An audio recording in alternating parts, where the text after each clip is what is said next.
All right, all right, all right. Hey guys, what's going on? My name's Chris Huckiz, and this is your best life defined. Doing well this morning. Woke up this morning energized. I'm feeling really good about these workout things, man. I'll tell you what, I'm inspired. I've been spending a lot of time with my grandkids, and let me tell you, you watch kids play soccer, makes you want to go out there and run. Now, I can still run. I'll do like sprints at CrossFit, and I'm going to do a turkey trot this year in Grand Rapids with my daughter and my son-in-law.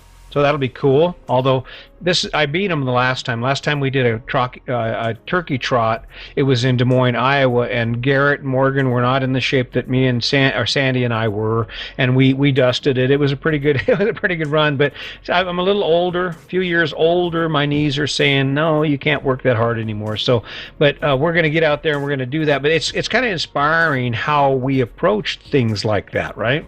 How we look at things and people say, well, you're overboard. Well, you know what that is, don't you? That's me attacking the ball.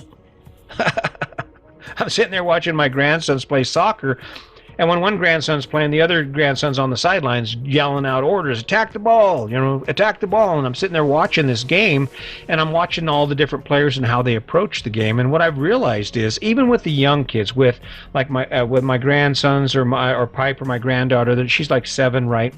And the 7-year-olds play soccer a little different than adults do. It's kind of funny you can tell the girls if they've gotten hit by the ball because they're afraid, or even the boys, they'll be afraid of the ball. They kind of don't want to just run up on it because they could get kicked or get hit in the face with the ball, right?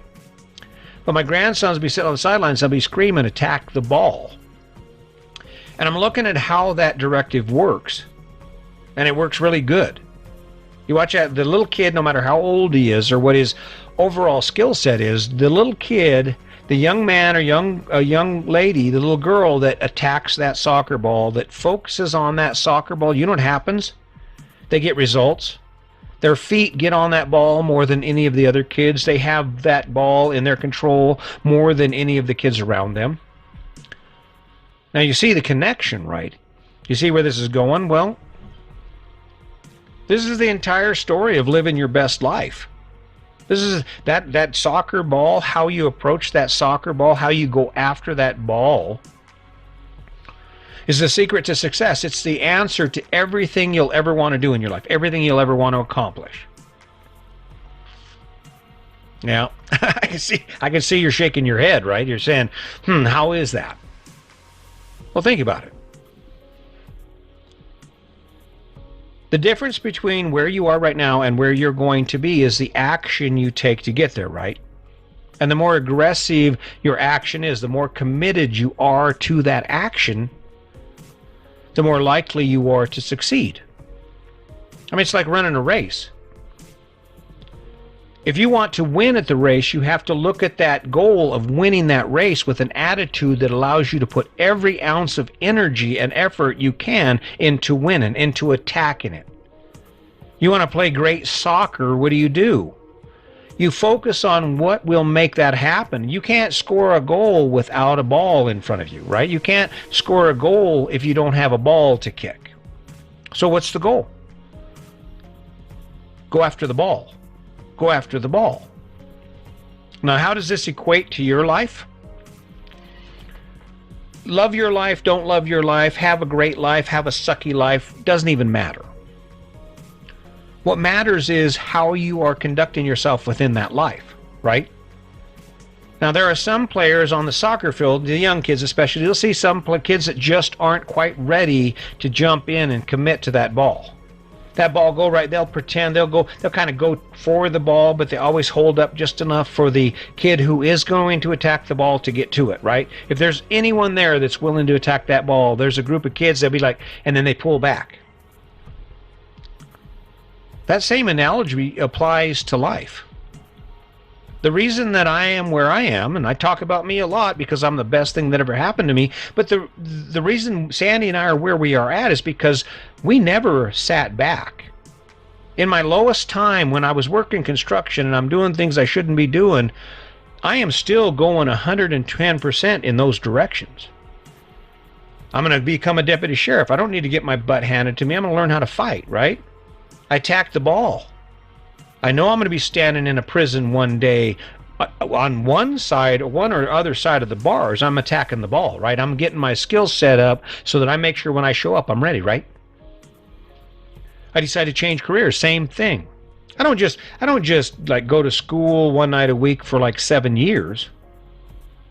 I pick up 21 credit hours while working a full-time job and volunteering 16 hours a weekend to the sheriff's department. It was like my wife wasn't even married, other than a greeting at bedtime and a greeting when she hands off my supper on the way to school. We didn't see each other. But that's how you attack the ball. You're never going to get there. I had a conversation with my grandson the other day about my book. The book is going slower than I thought, and it dawned on me. This is the reason that it's really difficult to stay on task. And this is the magic of me being able to go out every day and walk and talk and spending time with you guys as I reevaluate my choices in life. I'm not a finished product by no means. But what it does is, by me looking at these questions and asking myself, well, why in the hell aren't I getting the book done? It came to light that the reason I'm not getting that book done is because I stopped using the same system that I used to get a 365 podcasts done. And that is, you face that challenge. It's not a matter of if, it is I will do it, right? When? Take that action every day. And what was happening was I wasn't taking action on getting that final book or that final edit done on the book. Well, now I am. I'm committed to it. I don't care what else goes on today. I don't care how late I have to stay up or how early I have to get up in the morning. There's going to be time set aside, quality time, for me to continue to progress forward on my book. And by the way, just so you know, the book's name is RV Life, The Ultimate Survival Guide. And it's going to be, I'm just going to plug it here. It's going to be cool as hell because it not only covers some of the common questions, but some unique situations. I give you a list of things you may want to include in your plans as far as equipment goes. But the big issue is there's a section on personal safety and RVing, talking about driving, about situations in unfamiliar surroundings and how to stay safe. And it's really kind of cool. It actually builds on my skill set. And so I'm kind of enjoying it now that I'm getting into it and it's starting to flow. But it's going to be out here. I don't know exactly when we're going to have it released, but it'll be by the end of the year at least. Hopefully it'll be sooner than that. But the reason I haven't got it done is because I haven't been attacking that ball. I haven't been coming at it hard and embracing the decision to work at putting those words on that page, right?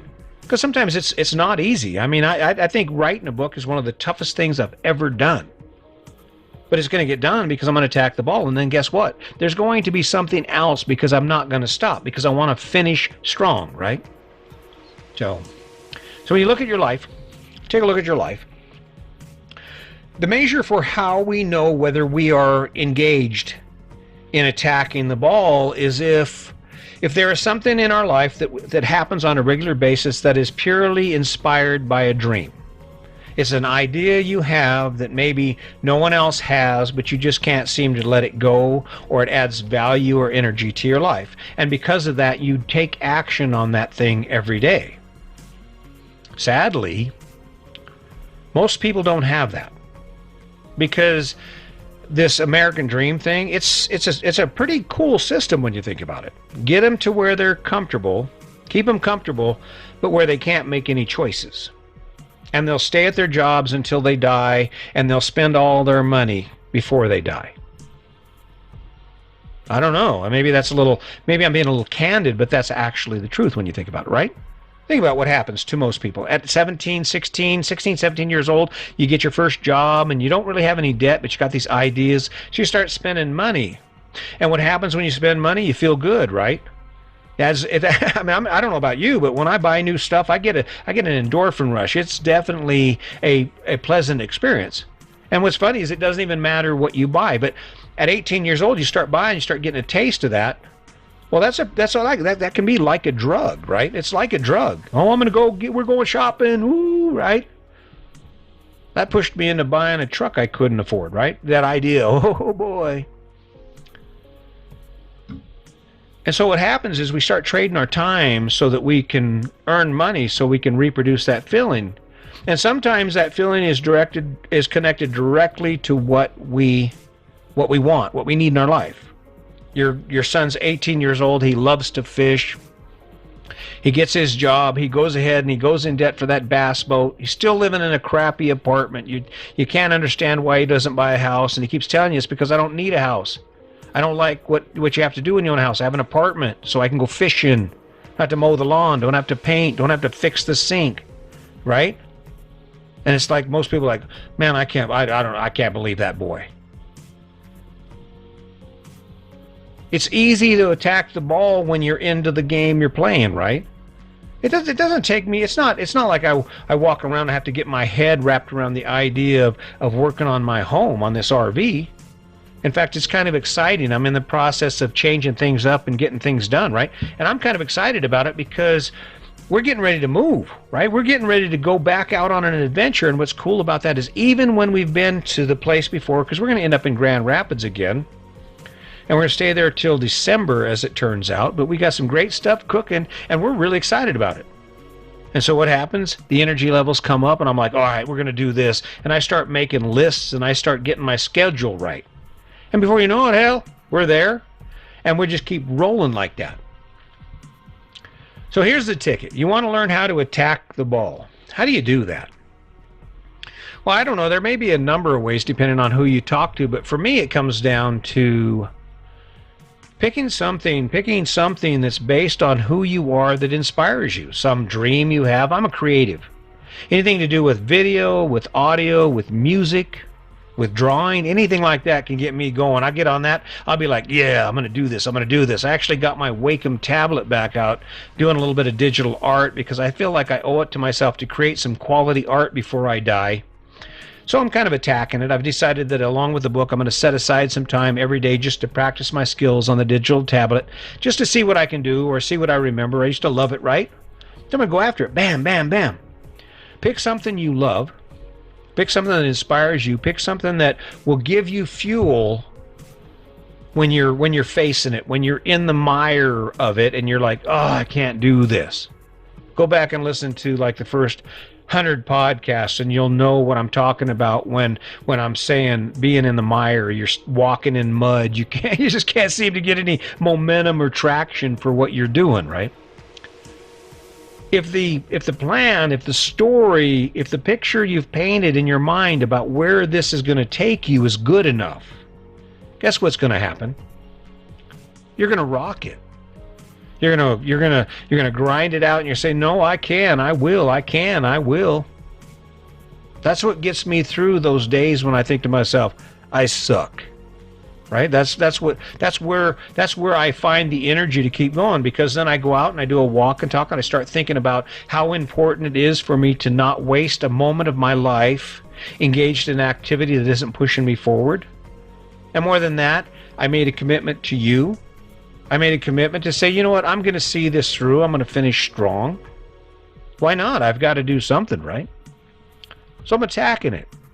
I didn't have to go to the CrossFit gym. I get a hell of a workout on my own. I go out there every day. I got everything I need to stay in shape. And yet, you know what it is? It's about me saying, damn, 59, still kicking it in the gym, still kicking it in CrossFit. If you've ever done CrossFit, you know what I'm talking about. Now I'm torn because now no matter where we go, I'm almost obligated to find a box, right? And for those of you who don't know what that is, a CrossFit gym is referred to as a box. They're all over the country. You can drop in no matter where you are, and it's a hell of a workout. I'll be talking about it tomorrow on my next podcast after this workout tonight. It's going to be horrendous. But when you think about how you live your life, and this is the same thing, this is how it gets done. It's hard to be inspired about half-assed dreams. I'll tell you that right now. If you got some half-assed dream, well, I'm going to do this, I'm going to save $100. Yeah, okay. That's not going to work. Pick a big dream. Pick a big dream based on who you are. Create a story around it. Start sharing that story. But make sure you're right. Make sure you're right. Make sure the reason that you're chasing that dream is because of you, because of who you are, not because of the influences around you. Oh, I'm going to get a fancy car because having fancy cars make me popular, make me fit in, right? And then go for it. And this is where people get all weird. They're like, well, you know, I'm too busy. Okay. You're not too busy to go fishing or to go hiking or go do that thing you love to do, right? You can always squeeze that in. Just squeeze one more thing in that makes you go, hell yeah. Find one thing in your life that makes you go, hell yeah, and then go for it. That's what I'm saying. That's what I'm talking about. Hey guys, listen, I'm up on one. Doesn't matter how this thing goes, the message is going to be the same. And that is, you can do whatever you set your mind to do. And the secret between to attain success, to live your best life, is to simply sit down long enough with yourself and say, what would make me go hell yeah? What thing have I not done, have I not experienced that I want to experience? Go for it. Go for it. I guarantee it. You're not going to have more time tomorrow than you have today, right? And that's how it's going to go. So don't wait. Don't wait to retire to go do those things you love to do. Make your life, trim your life down until it fits who you are and it gives you access to the things you love. And that's the ticket right there. Hey, listen, thanks for everything. I really appreciate the support. Let's not forget the kindness. And as always, just remember, today's your day. Make it a good one.